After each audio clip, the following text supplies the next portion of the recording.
নমস্কার। দেখুন, মনটা ভালো নেই।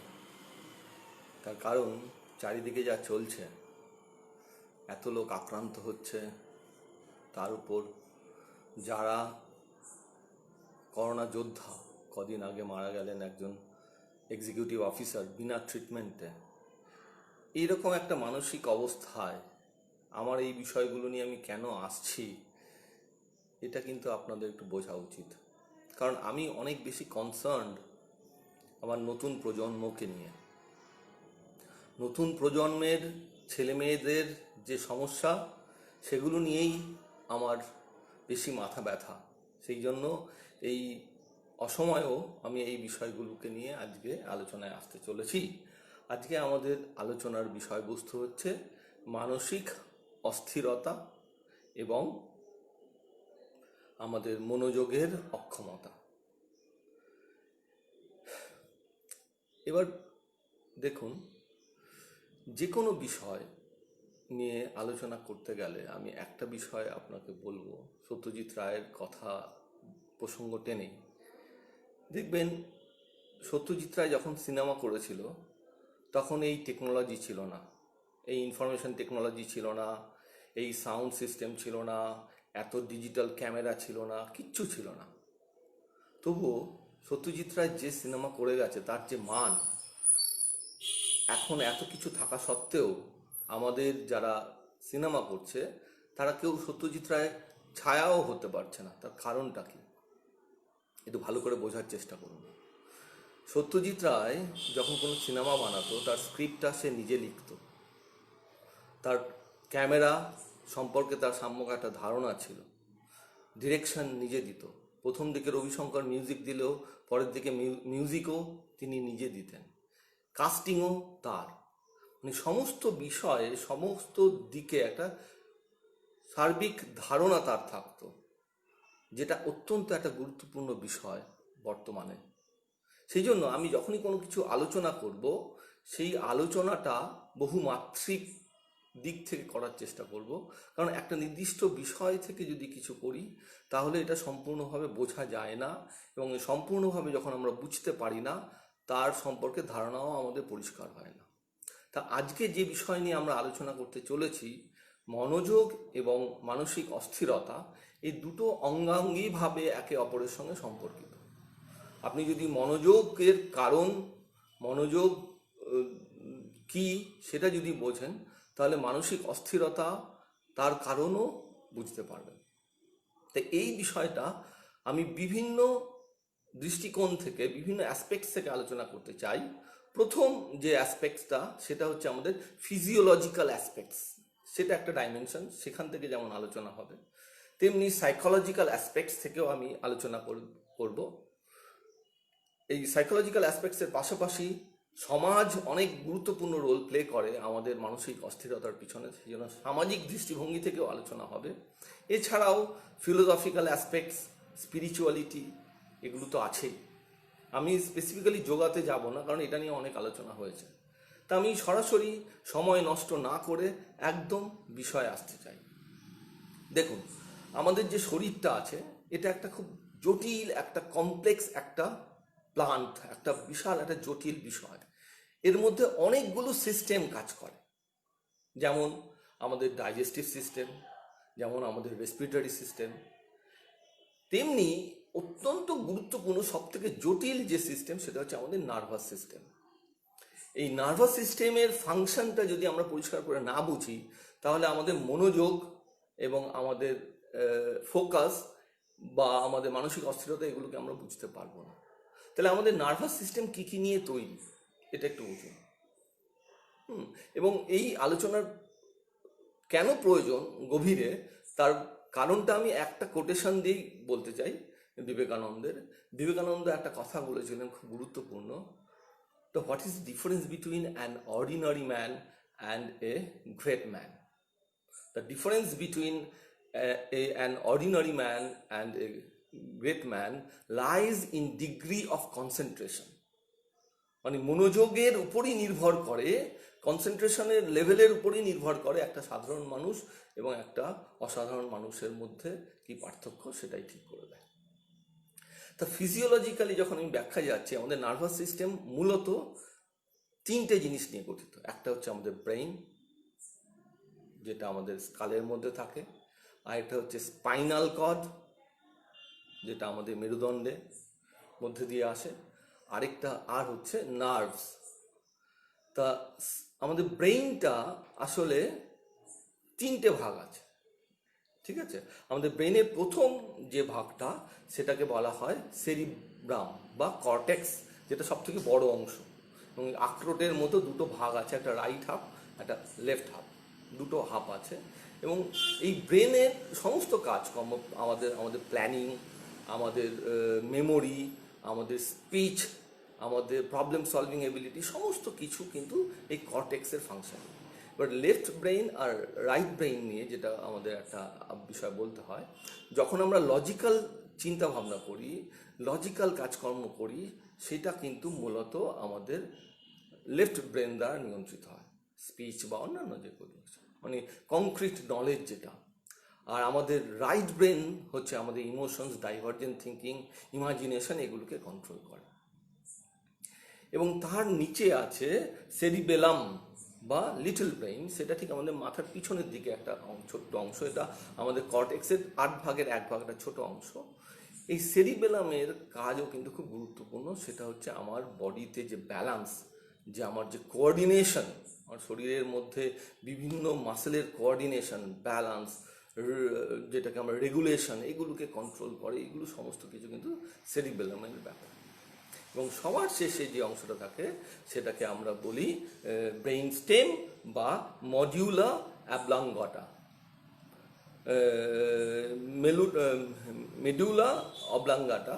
এটা হচ্ছে আমাদের আমাদের বডির যে বিভিন্ন অর্গ্যান আছে, বডির যে সিস্টেম, যেমন হার্ট, আমাদের পাকস্থলী, হ্যাঁ, যত ইনভলেন্টারি মাসেল আছে সেগুলোকে কন্ট্রোল করে। মানে ভালো করে বোঝার চেষ্টা করুন যে আমাদের কিছু মাসেল আমাদের দ্বারা নিয়ন্ত্রিত হয়, আবার কিছু মাসেল নিজে নিজেই ফাংশন করে। যেমন হার্ট বিট হয় একটা মাসেলের সংকোচন প্রসারণের ফলে, সেটা কিন্তু আমার নিয়ন্ত্রণে নেই, সেটা কিন্তু আমাদের ব্রেইন স্টেম নিয়ন্ত্রণ করে।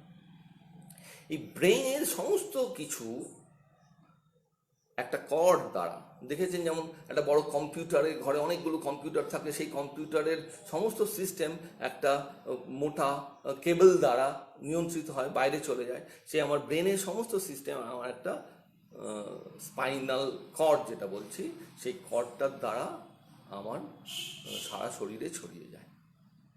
কর্ডটা হচ্ছে ঠিক নার্ভস, একটা প্যাঁচানো নার্ভস, যেটা সুরক্ষিত থাকে আমার মেরুদণ্ডের মধ্যে, যেটা আমরা ভার্টিব্রা বলি। 33টা ছোট ছোট হাড়ের যে ভার্টিব্রা, তার মধ্যে সুরক্ষিত থাকে। এটা খুব গুরুত্বপূর্ণ বলে ওটা সুরক্ষিত থাকে। আমার ব্রেনও সুরক্ষিত থাকে স্কালের মধ্যে। এবং এই স্পাইনাল কর্ড থেকে অনেক অজস্র নার্ভস বেরিয়ে গেছে, প্রচুর।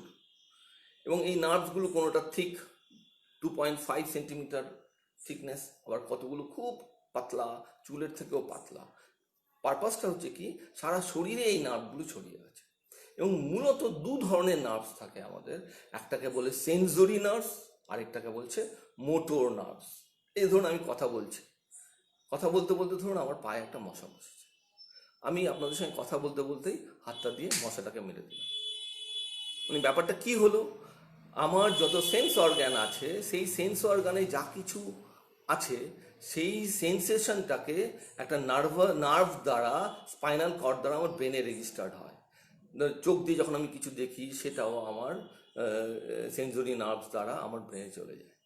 এবার ব্রেইনের যে সিগন্যাল, সেটাও কিন্তু একটা নার্ভ দ্বারা মাসেলে চলে যায়, তারপর আমার হাতটাকে অ্যাক্টিভেট করলো এবং আমি মশাটাকে মারলাম। এই হচ্ছে পুরো ব্যাপারটা। মানে আমার নার্ভাস সিস্টেমের এই পুরো মেকানিজমটা এটা। এবার যখনই আমি একটা সিস্টেম বলছি, একটা সিস্টেম মানে অনেকগুলো পার্ট, যেমন ব্রেইন, স্পাইনাল কর্ড, এটা, এর মধ্যে যে ভালো কোঅর্ডিনেশন হওয়াটাই কিন্তু, যত ভালো কোঅর্ডিনেশন থাকবে তত ভালো ফাংশনিং নির্ভর করবে।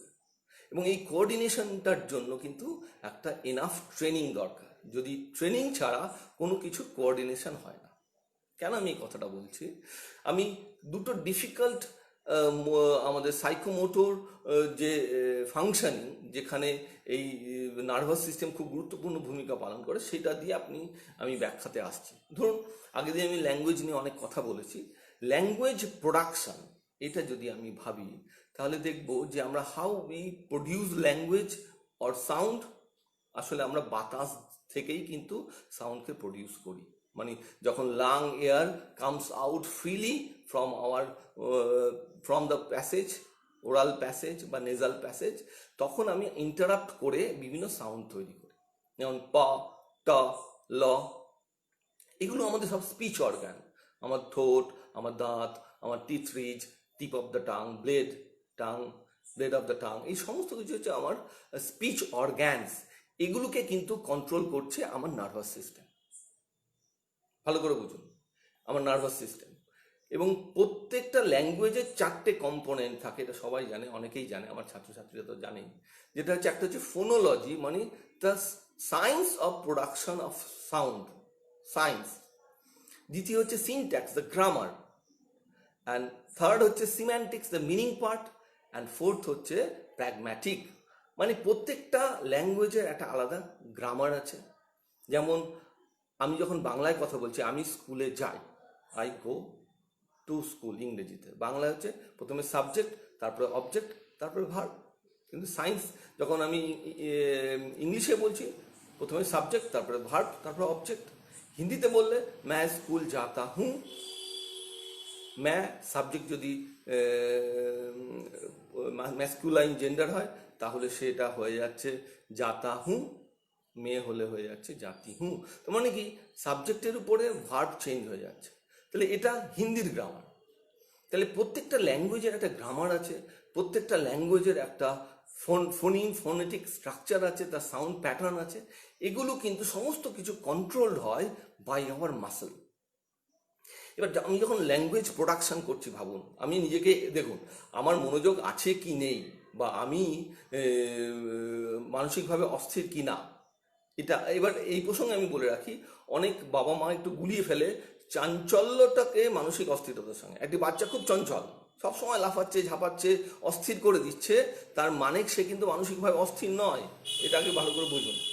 সে কিন্তু একটা প্রাণশক্তি আছে, প্রচণ্ড প্রাণশক্তি আছে, সেটারই উচ্চারণ হচ্ছে। এবং এটা খুব পজিটিভ দিক। একটা বাচ্চা খুব চঞ্চল হলে এটা খুব অত্যন্ত একটা positive aspects of the child. কিন্তু সেই বাচ্চাটি যদি কোনো কাজ করতে গিয়ে মনোযোগ না দিতে পারে, ধরুন আপনি একটা বই পড়ছেন, খুব একটা ভালো বই পড়লেন, বই পড়তে আরম্ভ করলেন, আপনি পড়ে যাচ্ছেন, কিছুক্ষণ পরে ভাবলেন কি পড়লাম, বুঝতে পারলেন না, আপনার মাথায় হয়তো অন্য কিছু চলছে। তার মানে কি, you are not in a mode of giving whole-hearted attention to that page. এটা আপনি পারছেন না, তার মানে আপনার মনোযোগের অভাব হচ্ছে। তো এবার যখন আমি ল্যাঙ্গুয়েজ প্রোডাকশানের কথা বলছি, এটা ভালো করে বুঝুন। আমি যখন আমার প্রতিক্রিয়া যদি আমার ঠিক না থাকে, তার মধ্যে দিয়ে আপনি বুঝতে পারছেন আমার মনোযোগ আছে কি নেই। তা আমি কথা বলছি, ধরুন, এবার কথা বলা ব্যাপারটা আমি নিজেকে প্রকাশ করি তো দুভাবে, হয় শব্দ দিয়ে, ভাষা দিয়ে, অথবা লিখে। তা যখন আমরা লিখি, তখন সেই এফেক্টিভ রাইটিংয়ের পিছনে মূলত থাকে হচ্ছে আমি কাদের জন্য লিখছি, কোন বিষয়ে লিখছি, সেই ডিসকোর্সটা। আমি কি কবিতা লিখছি, না আমি রহস্য উপন্যাস লিখছি, এবং আমি কি বাচ্চাদের জন্য লিখছি, না আমি স্কলারদের জন্য লিখছি। এই ডিসকোর্সটা আমার মাথায় থাকে, প্ল্যানিং, এটাকে বলে ডিসকোর্স প্ল্যানিং। সেইভাবে আমি সেন্টেন্সকে প্ল্যান করি, এবং তারপরে আসছে সেন্টেন্সের প্রত্যেকটা পার্টকে কনস্টিটিউয়েন্ট প্ল্যান। দেখবেন কোনো লেখকের যদি পাণ্ডুলিপি দেখেন, যখন দেখবেন কাটি, ছবি আঁকা, বিভিন্ন, মানে একটা শব্দকে আগে দিচ্ছে, পরে দিচ্ছে, স্ট্রাকচার চেঞ্জ করছে, করে যাতে ওর ইম্প্যাক্টটা ভালো হয়, এফেক্টিভ হয়। এইটা আমার একটা প্ল্যানিং চলে, এবং সেইভাবে আমার মোটর অর্গান কাজ করে। আমার যে বললাম, যেটা আমরা বললাম যে নার্ভাস সিস্টেমে দুরকম মোটর নার্ভস যেগুলোকে কন্ট্রোল করে, সে দিয়ে আমি লিখে ফেলছি। এটা সহজ, কম্পারেটিভলি সহজ। এবার যখন আপনি কথা বলছেন, গুছিয়ে কথা বলছেন, অসংলগ্ন কথা না, কোনো বিষয়ে, খুব সিরিয়াস বিষয়ে কথা বলছেন, তখন এই 3টে বিষয়, কার সঙ্গে কথা বলছেন, কোন পরিস্থিতিতে কথা বলছেন, কোন বিষয়ের উপর কথা বলছেন, এগুলো তো প্ল্যানিং থাকছেই।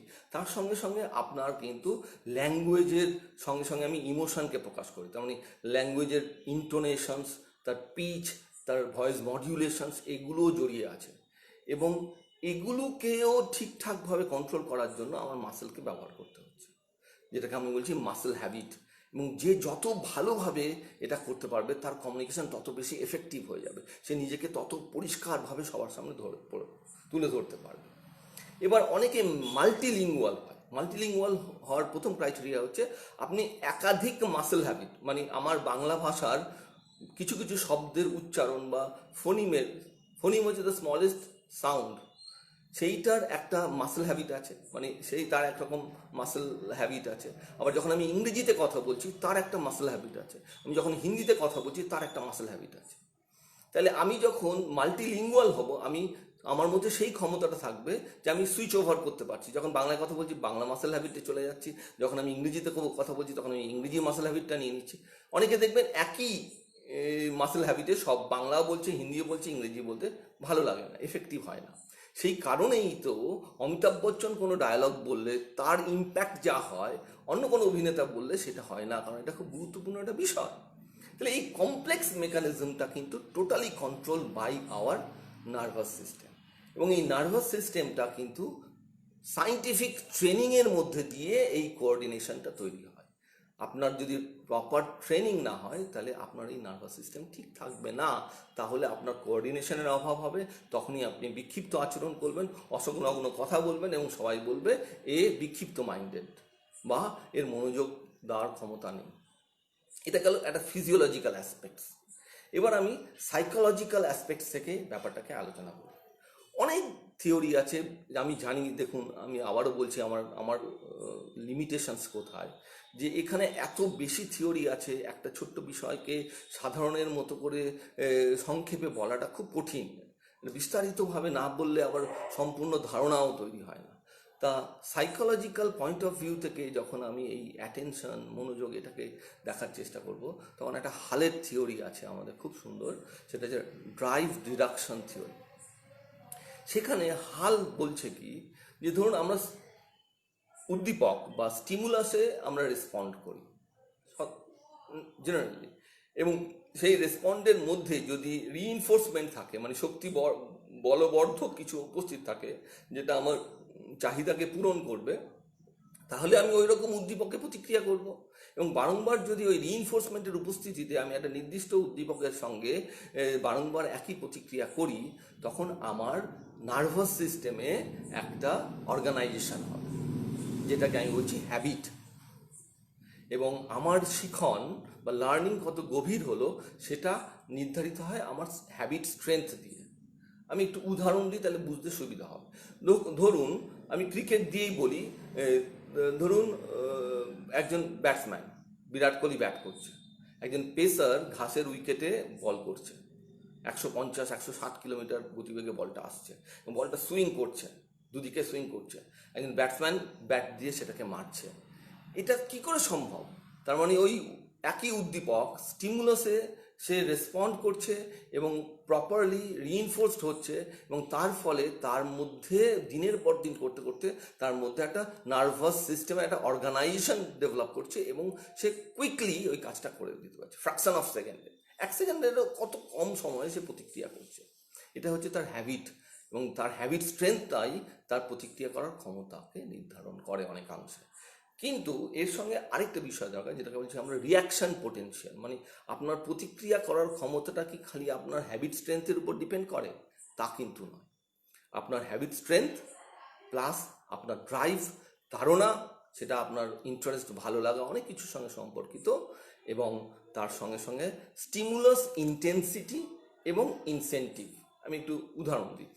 মানে ধরুন বিরাট কোহলি ভালো খেলতে জানে, ওর হ্যাবিট স্ট্রেংথ খুব ভালো, তার মানে কি মাঠে নামিয়ে দিলেই কি ওই রকমই প্রতিক্রিয়া করবে? তা কিন্তু নয়।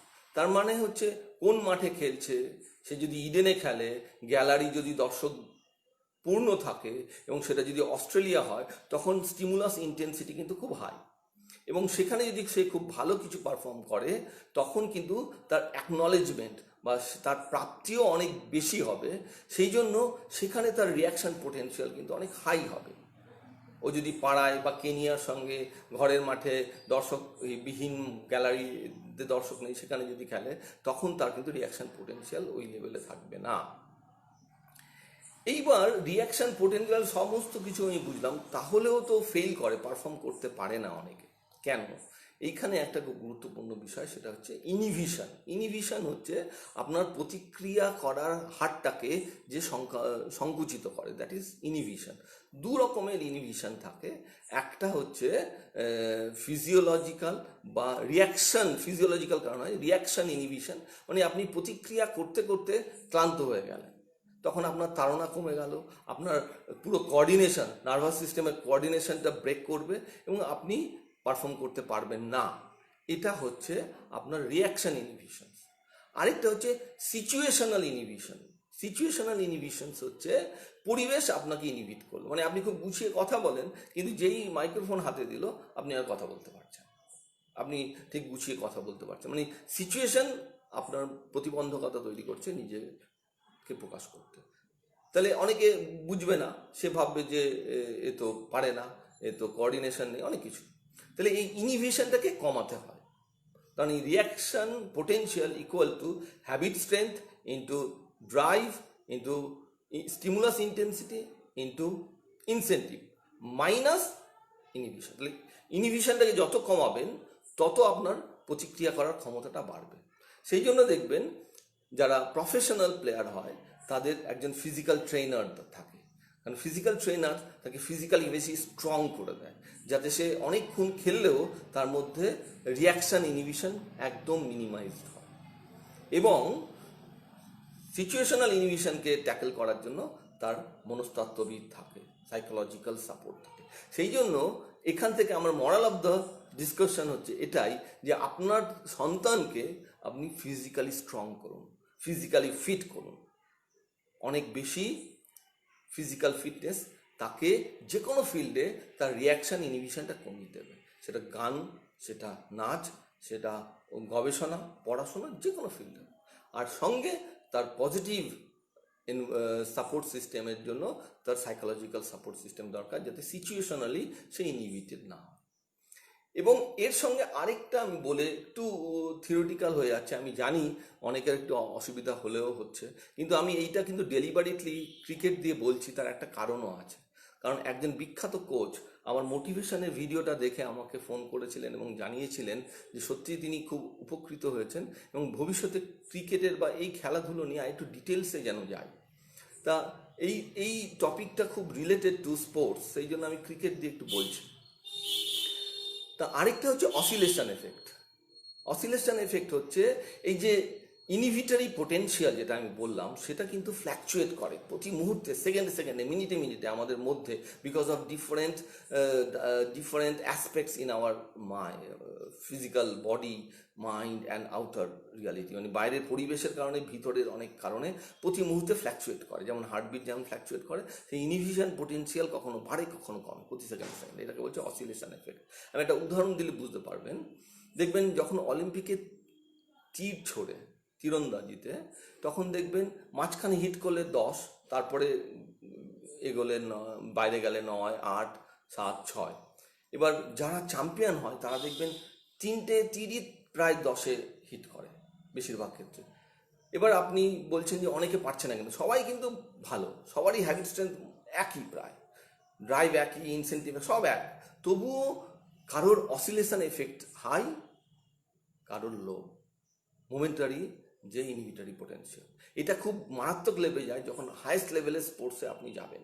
যখন আপনি ব্যাডমিন্টন খেলবেন, যখন র্যালি হয় 70 বার 72 বার, তখন কিন্তু সেই মেরে বেরিয়ে যাবে যে অসিলেশন এফেক্টটাকে মিনিমাইজ করে রাখতে পারবে।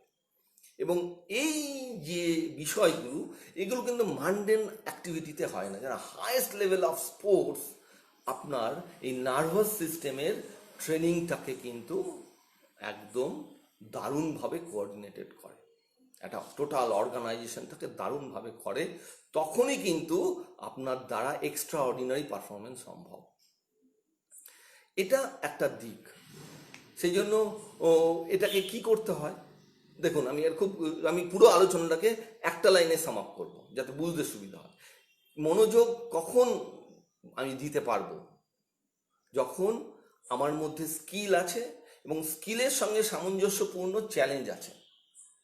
ভালো করে বুঝুন, যখন মানে কমেন্সুরেট করছে, মানে একদম একে অপরের সঙ্গে সাম্যাবস্থায় আছে, তখনই কিন্তু আমি মনোযোগ দিতে পারবো। ধরুন একটি ছেলে অনেক কিছু জানে বা অনেক স্কিল আছে, ক্লাসে গেল, দেখলো টিচার যা পড়াচ্ছে সেটা খুব চ্যালেঞ্জিং না, খুব সাদা মাটা, তাহলে কী হবে? সে তখন আস্তে আস্তে বোর্ডম তার মধ্যে চলে আসবে, সে মনোযোগ দিতে পারবে না, সে তখন সোনার ভান করে ওর পিছনে লাগবে। আবার পরিবেশ পরিস্থিতি যদি খুব বেশি চ্যালেঞ্জিং হয়ে যায়, আর আমার যদি স্কিল বা নলেজ যদি তার সঙ্গে সামঞ্জস্যপূর্ণ না হয়, কম থাকে, তাহলেও কিন্তু আমি অ্যাংজাইটিতে চলে যাব, ফ্রাস্ট্রেশনে চলে যাব, আমার স্ট্রেস তৈরি হবে, তখন কিন্তু আমি মনোযোগ দিতে পারবো না। তার মানে পিতামাতার এবং টিচারের কাজটা কি? এই পুরো প্রসেসের মধ্যে প্রত্যেকটা বাচ্চার ক্যাপাসিটি বিল্ডিং, তার স্কিল কে যেমন আমি, তার নলেজকে যেমন আমি স্ট্রেনদেন করব, এবং সেই স্ট্রেনদেন করার সঙ্গে সঙ্গে আমি তাকে চ্যালেঞ্জ দেব, এবং যত বেশি চ্যালেঞ্জ তার সঙ্গে সামঞ্জস্যপূর্ণ দিতে পারবো, তত তার ফোকাস, তার কনসেন্ট্রেশন লেভেল তত হাই হবে। এটা একটা সাইকোলজিক্যাল পয়েন্ট অফ ভিউ থেকে এই আলোচনাটা আমার করলাম। সেই জন্য হাইস্ট লেভেলে অফ স্পোর্টস, তার মধ্যে দিয়ে এটা সম্ভব। Challenging situation, challenging bowler, challenging প্লেয়ারের সঙ্গে যখন আমি খেলছি, তখন এই কিন্তু হাইস্ট লেভেল অফ কোঅর্ডিনেশন আমার হচ্ছে, এবং তখনই কিন্তু আমার একটা, যেটাকে আমি বলছি ক্যাপাসিটি বিল্ডিং হচ্ছে, আমার মনোযোগ দেওয়ার ক্ষমতা বাড়ছে। আমাদের একটা বিজ্ঞানসম্মতভাবে একটা জায়গা আছে, মানে কম্পিউটারের টার্মে 126 বিট পার সেকেন্ড আমরা মনোযোগ দিতে পারি। এবার কেউ 5 পারে, কেউ 50 পারে, কেউ 60 পারে, যে যত বেশি পরিমাণে এটা করতে পারবে, তার তত কনসেন্ট্রেশন লেভেল হাই হবে। আমি এতে একটু পরে আসছি। এবার আরেকটা অ্যাসপেক্ট, যেটা হচ্ছে সোসিওলজিক্যাল অ্যাসপেক্টস অফ কনসেন্ট্রেশন। আমি একটা সাধারণ ঘটনা দিয়ে বলি, খুব সিরিয়াস কথাবার্তা হয়ে যাচ্ছে, এবং আমিও দেখছি যে অনেকে আছে, অনেকে নেই। হ্যাঁ, কেন? ধরুন আমার খুব খিদে পেয়েছে, আমি বাড়ি গিয়েছি, মা আমাকে ডাল ভাত, গরম ভাত, ডাল, আলু সেদ্ধ আর ডিম অমলেট দিয়েছে, আমি হাপুস হুপুস করে খেয়ে শান্তি, ঠিক আছে, একদম তৃপ্তি। এইবার আমার খুব খিদে পেয়েছে, আমি মাসির বাড়ি গিয়েছি, মাসি আমি খেতেও ভালোবাসি, আমার পছন্দের সব ডিশ, মাটন কষা, মালাইকারি, চিংড়ি মাছের, তারপরে ইলিশ মাছের পাতুরি, ভেটকি মাছ, এই অনেক রকম মিষ্টি সমস্ত সাজিয়ে দিয়েছে থালায়। এবার আমার মনের অবস্থাটা কী হবে? আমি যখন খাওয়া স্টার্ট করব, আমি হলে কোনটা দিয়ে স্টার্ট করি? আর ঠিক আছে, ভেটকি দিয়ে খাই।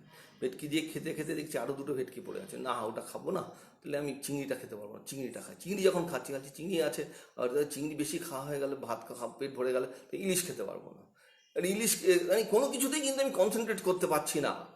কেন কনসেন্ট্রেট করতে পারছি না? আমার পেটে খিদে আছে, কিন্তু খাওয়ায় আমি কনসেন্ট্রেট করতে পারছি না, because of so many option. আমার কাছে অনেক অপশান দিয়ে দিয়েছে, আমি খেতে খাওয়ায় মনোযোগ দিতে পারছি না, আমি কোনটা খাবো, কোনটা কতটা খাবো, না খেতে পারলে কি হবে। এই আমাদের এই সমাজে এখন, এই because of information and technology, এত কিছু অপশান দিয়ে দিয়েছে। এই যে আমি আলোচনা করছি, আলোচনা থেকে অনেকে আসছে আবার বেরিয়ে যাচ্ছে, কারণ তার মধ্যে একটা রয়েছে, আরেকটা জিনিস আছে, ওয়েব সিরিজ আছে, তারপরে এখন তো খেলা বন্ধ, এটা আছে, ওটা আছে, আমি কোনটা ছেড়ে কোনটা দেখবো, এবং আমি কোনো কিছুতেই কনসেন্ট্রেট করতে পারছি না, আমি অস্থির হয়ে যাচ্ছি। এবং কারা বেশি অস্থির হচ্ছে, তার ব্যাখ্যা দিতে গেলে কিন্তু আমাকে ফিলোসফিক্যালি দিতে হবে। মানে তারাই বেশি বিক্ষিপ্ত হয়ে যায় এই প্রচুর অপশানে, যে সেলফ সেন্টার্ড, যে খালি নিজে কতটা পেলাম এটা বুঝে নেওয়ার চেষ্টা করে। এই নিজে কতটা পেলাম বুঝে নেওয়ার চেষ্টার মধ্যে দিয়ে সবসময় তার মধ্যে অন্য কতটা পেলো, আমি কতটা পেলাম না, কতটা হারালাম, আরও কত বেশি পেতাম, এই সব ভাবনা থেকে সে সবসময় অস্থির হয়ে আছে। আর যে সেলফলেসনেস যার মধ্যে আছে, সে কিন্তু কুল অ্যান্ড কাম, শান্ত, ধীর স্থির, বিচলিত হচ্ছে না। এবং এখান থেকেই আমি একটা খুব প্রাসঙ্গিক স্পিরিচুয়ালিটির যে প্রসঙ্গ বলবো, সেটা স্বামী রঙ্গনাথন স্পিরিচুয়ালিটি দিয়ে একটা জিনিস খুব ভালো বলেছেন। What is spirituality? এটা অনেক ব্যাখ্যা আছে, আমি খুব সহজ একটা ব্যাখ্যা দিই যেটা আপনাদের বুঝতে সুবিধা হবে, সেই জন্য আমি স্বামী রঙ্গনাথনের এই বলছে spirituality is when I close my eyes and find peace within. When I close my eyes, I find peace within. And when I open my eyes, what can I do for you? যখন আমি চোখ খুলছি, আমি তোমার জন্য কি করতে পারি? এটাই হচ্ছে স্পিরিচুয়ালিটি। আর আমাদের অবস্থাটা সম্পূর্ণ বিপরীতে। যখন আমি চোখ বন্ধ করছি, সমস্ত অশান্তি, সমস্ত দুশ্চিন্তা আমার মধ্যে চলে আসছে, অস্থিরতা আমার মধ্যে চলে আসছে। যখন আমি চোখ খুলছি, তখন আমি তোমার জন্য কিছু করতে পারি না, আমি তোমার কাছ থেকে কি, what can I get from you? এই যে দর্শন, এই দর্শনটা কিন্তু পাশ্চাত্য ভালো মতো ঢুকিয়ে দিয়েছে, এবং এই পাশ্চাত্য দর্শন, মেটেরিয়াল লাইফের দর্শন, এটা আমাদের কিন্তু অস্থির করে দেওয়ার মূল জায়গায়। তাহলে এই জীবন দর্শন কিন্তু একটা খুব গুরুত্বপূর্ণ বিষয়। এর থেকে স্পিরিচুয়ালিটি থেকে, spiritual connection with your self, সেখানে যোগার রোল কি, আমি এটা নিয়ে বিস্তারিত আলোচনায় যাব না, কারণ এটা নিয়ে অনেক আলোচনা ইতিমধ্যে চারিদিকে হচ্ছে। এবং আমার সবসময় একটা কনসার্ন থাকে ভিডিওটা বড় হয়ে যাচ্ছে কিনা। এটা খুব যন্ত্রণার বিষয়, কারণ আমি জানি এই বিষয়গুলো অত্যন্ত গুরুত্বপূর্ণ, এগুলো সবাই জানুক, কিন্তু আমার ভয় বেশি হলে আর কেউ দেখবে না। আমি তো আপনাদের কাছে রিকোয়েস্ট করছি, এই বিষয়গুলো মায়েদের, টিচারদের জানতে দিন, তাহলে অন্তত বিজ্ঞানসম্মতভাবে এই মানসিক অস্থিরতার কারণগুলো বুঝবে। এবার আমি কনক্লুড করবো, আমি বেশি দীর্ঘায়িত করব না। আমি কনক্লুড করতে গিয়ে একটা উদাহরণ দিই। মানে দেখুন, লেভেল অফ কনসেন্ট্রেশন, নিজেকে ডিস্ট্র্যাক্ট করার ক্ষমতা। রামকৃষ্ণ মিশনের যদি লোগোটা দেখেন, লোগোতে কি কি আছে? একটা সূর্য আছে, আমি ব্যাখ্যায় যাচ্ছি না, একটা সূর্য আছে, একটা জলের ঢেউ আছে, সেখানে পদ্ম আছে, আর মাঝখানে একটা সোয়ান আছে, রাজহাঁস আছে, এবং পুরোটা হচ্ছে একটা সাপের ফনা ধরে একটা সাপ আছে। What does that mean, signify? যদি কনসেন্ট্রেশনের কোনো ইমেজকে কল্পনা করতে হয়, তাহলে ফনা ধরা একটা কেউটেকে কল্পনা করুন, তার বডি ল্যাঙ্গুয়েজকে কল্পনা করুন, বেন্ট, একদম মগ্ন, চারিদিকে ওর যে ইয়েটা রয়েছে, হুডটা রয়েছে, সেটা চারিদিক থেকে যেন সমস্ত কিছু থেকে ডিস্ট্র্যাক্ট করছে এবং ওখানে ফোকাস করছে। তাহলে concentration is the basic of everything. সেই জন্য এইটা যখন যার হবে, যার মধ্যে ক্যাপাসিটি বিল্ডিং তৈরি হবে, যে ক্যাপাসিটি যার বিল্ড হচ্ছে, এবং যার মধ্যে হাইস্ট লেভেল অফ কনসেন্ট্রেশন আছে, এবং এই কনসেন্ট্রেশনের সঙ্গে না ভালো লাগা, ভালোবাসার একটা খুব গুরুত্বপূর্ণ রোল আছে। এবং একটি সন্তানকে তার মা প্রচণ্ড ভালোবাসে বলেই তার থেকে, সেই সন্তানের থেকে ফোকাস কখনো সরে না, কনসেন্ট্রেশনের লেভেলের কোনো ঘাটতি হয় না। যাকে আপনি ভালোবাসেন তার সমস্ত ডিটেলস অটোমেটিক্যালি আপনার ব্রেনে স্টোরড হয়ে যায়। কবে প্রথম দেখা হয়েছিল, কি রঙের শাড়ি পরেছিল, তখন আকাশটা কেমন ছিল, হ্যাঁ, এই সমস্ত ডিটেলস আপনি কিন্তু এফোর্ট দিচ্ছেন না, এফোর্টলেসলি আপনি automatically you are in a concentration mode. এটা কিন্তু আপনাকে বুঝতে হবে। তাহলে ভালো লাগা, ভালোবাসার সঙ্গে কনসেন্ট্রেশনে একটা একদম প্রত্যক্ষ যোগ আছে। এবং এইগুলো যখন হয়, তখন যেটা হয় সেটা হচ্ছে ফ্লো। এটা খুব ইন্টারেস্টিং। ফ্লোতে যদি চলে আসেন, তাহলে আপনাকে আর কেউ ঠেকাতে পারবে না। আপনি যখন মিউজিক, কোনো ইনস্ট্রুমেন্ট বাজাচ্ছেন বা মিউজিক ডিরেক্ট করছেন, দেখেছেন, তখন একটা ফ্লো চলে আসে। যখন আপনি লিখছেন, তখনও একটা ফ্লো তৈরি আসে। আপনি যখন কোনো কিছু বলছেন, তখন একটা ফ্লো আসে। যখন আপনি খেলছেন, তখনও ফ্লো আসে। মানে flow depends on your strength. আপনি এটা জানেন, এই বিশ্বাস, এই ক্ষমতা, এবং আপনার সামনে খুব সুন্দর চ্যালেঞ্জটা খুব মোটিভেটিং, এবং আপনি চ্যালেঞ্জকে মিট করছেন স্টেপ বাই স্টেপ, এবং তার উপর টোটাল একটা অর্গানাইজেশন কন্ট্রোল আছে, এবং আপনি কিন্তু তখন ডাইভার্ট হবেন না। তখন আপনি ছবি আঁকছে, সকাল থেকে ছবি আঁকছে, খায়নি, খিদের অনুভূতি আসেনি, কাজ করে যাচ্ছে 7 ঘন্টা, 8 ঘন্টা, 9 ঘন্টা, যে ডাক্তার নিউরোসার্জেন্ট ব্রেনে অপারেশন করছে 8 ঘন্টা, 9 ঘন্টা, এরকম কনসেন্ট্রেশন লেভেল দিয়ে সে ব্রেন অপারেট করছে। The flow is, he is in a flow. এই ফ্লোটা আনুন বাচ্চার মধ্যে, আপনার মধ্যে। এই ফ্লোটা যখন আসবেন, তখন আপনার মধ্যে কনসেন্ট্রেশনের অভাব হবে না, তখন আপনার মধ্যে ডাইভারশন আসবে না, মানসিক অস্থিরতা কোনো প্রশ্ন নেই, তখন আপনি কাম, কুল, এই সমস্ত কিছু। তাহলে আমি এই সমস্ত আলোচনাকে সাম আপ করে এটাই বলতে চাইছি যে যে কোনো একটা আঙ্গিক থেকে, আমি জানি ফিলোসফিক্যাল স্পিরিচুয়াল অ্যাসপেক্ট থেকে কনসেন্ট্রেশনকে অনেক ভালো বোঝাতে পারবে আমার থেকে যে কোনো মহারাজ, যে আপনারা বেলুর মঠের মহারাজ, রামকৃষ্ণ মিশনের মহারাজের কথা শুনবেন, অনেক কিছু জানতে পারবেন, আরও গভীরে গীতা, ভগবত বা বিভিন্ন ফিলোসফিক্যাল অ্যাসপেক্ট দিয়ে সেটা ব্যাখ্যা করে দিতে পারবেন। কিন্তু আমি আজকে আমার সাধ্যমতো চেষ্টা করলাম যে বিভিন্ন আঙ্গিক থেকে এই বিষয়টাকে দেখার, এবং আপনারাও চেষ্টা করবেন বাচ্চাকে কেবলমাত্র, যে এখন একটা আর্টিকেল আছে, deschooling society and further progress in specialisation. মানে আমরা এত স্পেশালাইজড হয়ে গেছি যে ইতিহাস শিক্ষক সে ভূগোল জানে না, আর যে ভূগোল জানে সে বিজ্ঞান জানে না। কিন্তু আপনার জীবনের সমস্ত ঘটনার পিছনে এই সমস্ত কিছু আছে, বিজ্ঞান আছে, ইতিহাস আছে, ভূগোল আছে, সাহিত্য আছে, পরিবেশ আছে। তাহলে সমস্ত কিছুর একটা সাম্যক ধারণা তৈরি করার চেষ্টা করুন আপনার সন্তানের। তাহলে সমস্ত কিছুকে ও ঠিকঠাকভাবে বুঝবে। যখনই ঠিকঠাকভাবে বুঝবে, তখনই তার মধ্যে সে ঢুকবে, এবং তখনই তার মধ্যে এই ফ্লোটা আসবে। আপনি যদি নলেজেবল না হন, আপনার যদি ক্ষমতায়ন না হয়, সমস্ত বিষয়ে সাধারণ জ্ঞান না হয়, এখন যেভাবে পড়াচ্ছে 5 থেকে টিউশন নোট ভিত্তিক পড়াশোনা, তার মধ্যে দিয়ে সাবজেক্ট ওরিয়েন্টেড পড়াশোনা, এর মধ্যে দিয়ে কিন্তু সাম্যক ধারণা হয় না, এটাই বলবো। আর গতকালের একটা প্রশ্নের উত্তর দেব। অনেকেই আমাকে প্রশ্ন করে, তাহলে স্যার ইংরেজি মাধ্যম স্কুলকে কি দেওয়া উচিত না? আমি কিন্তু ইংরেজি মাধ্যম বাংলা মাধ্যম স্কুলের কথা বলছি না, মিডিয়াম অফ ইনস্ট্রাকশনে যেটা আমি বলছিলাম, যে ল্যাঙ্গুয়েজ, ইংলিশ ল্যাঙ্গুয়েজে একটা অত্যন্ত গুরুত্বপূর্ণ ভূমিকা আছে, কারণ this is the medium to the entry of your global knowledge. তাহলে ইংরেজি ভাষা আপনাকে শিখতেই হবে। এত নলেজ জেনারেট করছে সারা পৃথিবীতে, সেটাকে বুঝতে গেলে, আত্মস্থ করতে গেলে ইংরেজি মাধ্যম দিয়েই আপনাকে যেতে হবে, এবং নিজেকে গ্লোবালি এক্সপ্রেস করতে গেলে ইংরেজি মাধ্যম দিয়েই সেটাকে করতে হবে। রবীন্দ্রনাথকেও করতে হয়েছিল গীতাঞ্জলিকে অনুবাদ করে, তবেই সে নোবেল পেল। তা সেই জন্য ইংরেজি ভাষা অবশ্যই দরকার, কিন্তু এটা পরে আসছে। আগে আপনি মাতৃভাষায় করুন, তার মধ্যে দিয়ে আপনার পুরো কোঅর্ডিনেশনটা ঠিক করুন, তারপরেই ঠিক হয়ে যাবে। নমস্কার।